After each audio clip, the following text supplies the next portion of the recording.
안녕하세요. 오늘 시바이누에 관련된 중요한 얘기 여러분들과 함께 나누려고 마이크를 켰습니다. 제 영상을 이전에 보셨던 분들은 아시겠지만 사실 미국 시간으로 어제죠. 오늘이 아닙니다. 어제 거래소에서 최소한 1조 개 정도의 시바가 더 추가가 됐었습니다. 그러니까 거래소로 들어온 거죠. 1조 개 이상이. 그래서 이거를 어떻게 해석해야 될 거냐라는 말들이 설왕설래 했었어요. 왜냐하면은 일단은 거래소로 들어왔다는 거는 이거는 확률적으로는 매도될 가능성이 매우 높은 그런 물량들이라고 볼 수밖에 없었거든요. 근데 신기한 게 그거를 포함해서 갑자기 또 고래들이 거래소 물량 8조 개를 다 쓸어 담았습니다. 쓸어 담았어요. 그러니까 계속 시바이누가 그래도 이렇게 계속 왔다 갔다 한다는 거. 예.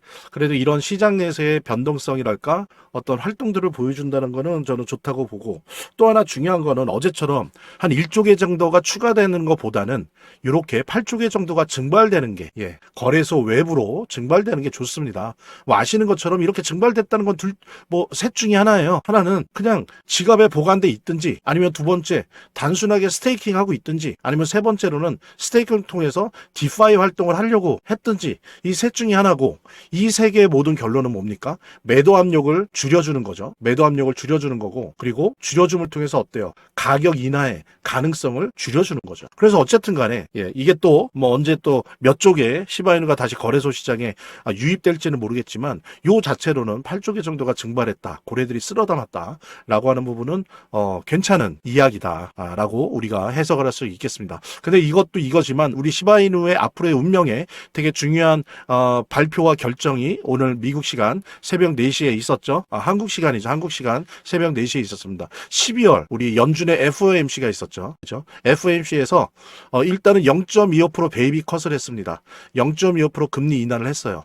이 인하를 한 거는 당연히 우리가 뭐 80, 90% 이상 예상을 했었고, 사실은 제가 다른 영상에서도 말씀드린 것처럼 제가 볼 때는 0.2% 인하한다라고 하는 것 자체는 시장에 이미 선반영됐다. 저는 그렇게 보는데, 중요한 거는 0.25% 인하하는 게 문제가 아니라 그 이후에 어떻게 할 거냐라는 부분. 그러니까 예를 들면 이거 지우도록 하겠습니다. 예를 들면 2026년에 금리 인하를 추가로 할 거냐라고 하는 부분이 중요하다고 했죠. 근데 이 부분에 대해서 파월의 입만 빌린다면 이중적인 표현을 했습니다. 이중적인 표현. 뭐냐면, 하나는 뭐라 그랬냐면은 금리 인하를 추가로 해야 된다라고 생각하는 사람이 별로 없다. 그러니까 안 한다라는 쪽으로 없다라고 얘기를 했고요. 또 한편으로는 그 직전에 뭐라고 했냐면, 우리의 지금 현재 금리의 상태는 중립적이다. 되게 중립적인데 대신 중립적인 거에 상단에 있다. 상단에 있다고 했어요. 상단에 있다는 표현은 뭡니까? 중립적인 상태인데 상단에 있다는 건 추가 인하가 가능하다는 거예요. 그래서 이렇게 이중적인 말을 하는 건데, 이거는 파월이 항상 올해 내내, 올해 9월에 할 때도 10월에 할 때도 항상 그랬지만 이중적이었습니다. 한편으로는 비둘기적인 결정을 하고 말을 하면서 한편으로는 매파적인 말로 그거를 조절을 했어요. 이것이 의도적이든 비의도적이든 어쨌든 간에 중요한 것은 이렇게 이중적인 모습을 보였습니다. 근데 이 파월의 말보다 더 중요한 거는 그 다음이에요. 두 번째로 뭘 결정했냐면, 연준이 앞으로 30일간 약 400억 달러 규모의 단기 채권을 매입한대요. 단기 채권. 이게 이제 소위 말해서 RMP라고 합니다. 이걸 보통 RMP라고 하는데, 이게 뭐냐면 단기 채권을 연준이 사는 거죠. 그럼 사면 어떻게 돼요? 연준의 돈이 시중에 나가는 거죠. 어디로? 시중은행으로. 그러면 이거를 왜 단기 채권을 사느냐? 지금 현재 시중의 유동성이 말라 비틀어져서 시중은행들이 지급준비금이 부족해요. 왜? 은행마다 지급준비금이 있잖아요. 이러면 대출을 해주고 돈을 융통시키려면 그 융통시킬 수 있는 기준이 있다고요. 지급준비금. 언제 뱅크런 사태가 일어날지 모르기 때문에 그 지급준비금이 지금 은행들이 부족하단 말이에요. 그 부족함을 채워주기 위해서 단기 채권을 사주겠다는 겁니다. 얼마? 한 달 동안 400억 달러. 이거는 12월 1일 날 양적 긴축을 중단한 이유로 보여지는, 제가 볼 땐 스텔스, 잘 눈에 안 띄는 양적 완화 조치이긴 하지만, 이것으로 예를 들면 암호화폐 불장이 온다든지 그러지 못해요. 이거는 그냥 기술적인 처방입니다. 처방. 완전한 형태의 양적 완화는 안 해요. 완전한 형태의 양적 완화는 어떻게 해야 됩니까? 장기채 채권을 매입을 해야 돼요. 그래야 장기채 금리가 내려가고 그래야 달러가 약화되고 그래야 미국 채권에 달라붙어 있던 어마어마한 자금들이 어디로 넘어옵니까? 위험자산, 즉 주식이나 암호화폐 쪽으로 넘어오는 거예요. 근데 이렇게 단기 채권을 사서는 그런 효과에 제한적입니다. 자, 그렇다면 예전의 경우를 봤을 때 어떻게 해야 되느냐? 9년의 예를 보면요. 이렇게 RMP, 즉 단기 채권을 매입하면서 정책적으로 금리 인하를 연속으로 했더니 이때 보면 마치 장기 국채를 매입한 것 같은 효과가 났어요. 그럼 우리 암호화폐 불장이 내년에 상반기에 올라오면 어떻게 해야 됩니까? 이 단기 채권 매입을 만으로 그치는 게 아니라 계속 내년 1월, 3월, 5월 계속 금리 인하가 돼야 된다는 거죠. 그런데 그래도 금리 인하에 관련된 그래도 파월도 상단이 있다라는 말을 한 거. 그다음에 중요한 거는 케빈 메셋이죠. 케빈 메셋이라는 초비둘기파 내년 하반기까지 금리가 2%대가 돼야 된다고 주장해온 케빈 메셋이 연준의 의장이 될 확률이 높고 그러면 2월부터 연준 이사로 활동을 할 거예요.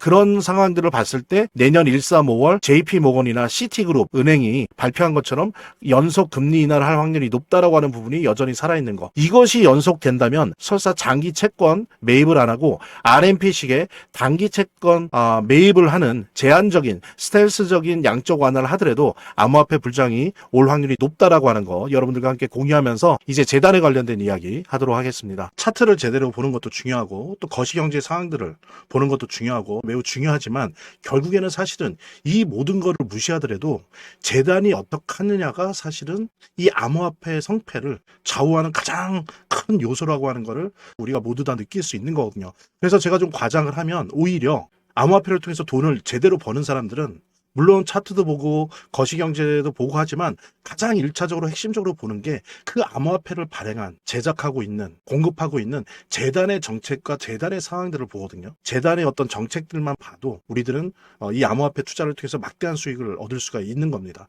특히 그중에서 우리가 많이 보려고 노력하는 것들은 락업에 관련된 것들이에요. 그리고 락업의 해제에 관련된 것들이에요. 재단이 얼마나 우리가 암호화폐 투자를 함에 있어서 중요한 요소인지를 깨닫고 그 다음에 특히 만약에 우리가 암호화폐를 투자함에 있어서 재단에 무엇을 봐야 되는지 함께 공유하는 그런 시간을 짤막하게 좀 갖도록 하겠습니다. 그래서 제가 여러분들이 최대한 쉽게 이해할 수 있도록 일단 락업 해제에 대해서 먼저 설명을 좀 드려볼 건데요.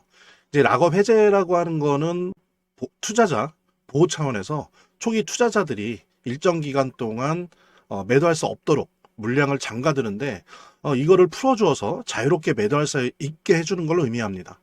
그래서 통상적으로는 락업 해제 이후에는 대규모 물량이 시장에 풀리기 때문에 강력한 매도 압력으로 작용해서 가격이 급락하는 모습을 보여주게 되는 거죠. 그런데 우리가 이제 주목해야 될 점은 락업 해제 직전의 모습입니다. 락업 해제 후에는 대부분 급락이 오거든요. 그렇지만 그 전에는 대부분 가격의 급등이 연출되기 때문이죠. 왜냐하면 이제 세력들이 대량 매도를 하기 위해서는 가격이 올라가야지만 수익을 보고 매도할 수 있기 때문인데요. 충격적인 건 이걸 위해서 재단이나 프로젝트 측도 가격을 인위적으로 끌어올린다는 거죠. 실제로 리플이죠. 리플의 CEO 갈링하우스 같은 경우에는 이 락업 해제 전에 가격을 뻥튀기 시키기 위한 그 시세 조작을 한 적이 있었고 이게 발각이 된 적이 있습니다. 물론 본인은 이에 대해서 극구 부인을 했지만 모든 정황을 볼 때 사실은 이미 알 사람은 다 알고 있는 거죠. 그러니까 이런 일을 하는 이유는 초기 투자자들 때문이에요. 이 초기 투자자들에게 수익을 줘야지 어떤 보상 개념의 수익을 줘야 추가적인 투자 유치를 할 수 있는 거죠. 그 초기 투자자들 뿐만이 아니라 그 외에 2차, 3차 투자자들을 모집하기 위해서는 이런 초기에 부풀리기, 뻥튀기가 필요한 겁니다. 예. 그래서 락업 해제 전에 락업 일정에 맞춰서 매수 타점을 잡아내는 것이 매우 중요하게 대두되는 겁니다. 이 락업 해제 후에는 급등 후에 급락 패턴이 옵니다. 이제 그러기 때문에 락업 해제 전에 매수를 해야 되고 락업 해제 후에는 이제 매도를 해야 되는 거죠. 이래야지 이제 엄청난 수익이 가능해지는 건데요. 제가 특정 경로를 통해서 이 재단 측의 어떤 락업 해제 일정을 입수를 했거든요. 예, 근데 이 해당 문서는 기밀 문서이기 때문에 일단 중요한 내용은 이렇게 제가 좀 모자이크 한 거 좀 양해 바라고요. 그러니까 이 문서에는 이제 재단 측의 락업 일정부터 물량, 목표가까지 모든 것이 나와 있습니다. 그래서 해당 일정에 맞춰서 상반기, 하반기 이렇게 나뉘어져 있는데 해당 일정에 맞춰서 세력들은 가격을 끌어올리고 그 다음에 이제 매도를 하겠죠. 그래서 우리도 이 일정에 맞춰서 정확하게 매수매도 타점을 잡아 나가면 엄청난 고수익을, 대박을 노려볼 수가 있게 되는 겁니다. 그래서 여기 나와 있는 제 개인 번호 010-2592-6921, 010-2592-6921로 부자 두 글자만 남겨놓으시면 제가 확인되는 대로 이 모자이크 없는 아까 보셨던 그 문서 원본이랑 그 다음에 이제 언제 어디서 얼마에 매수해야 되는지 그 시그널이 담겨 있는 문서를 직접 핸드폰으로 PDF 형태로 전달해 드리도록 하겠습니다. 그러니까 당연히 무료고요. 자, 오늘 영상은 이쯤에서 마무리하고요. 다음 시간에 더 좋은 영상으로 인사드리도록 하겠습니다. 감사합니다.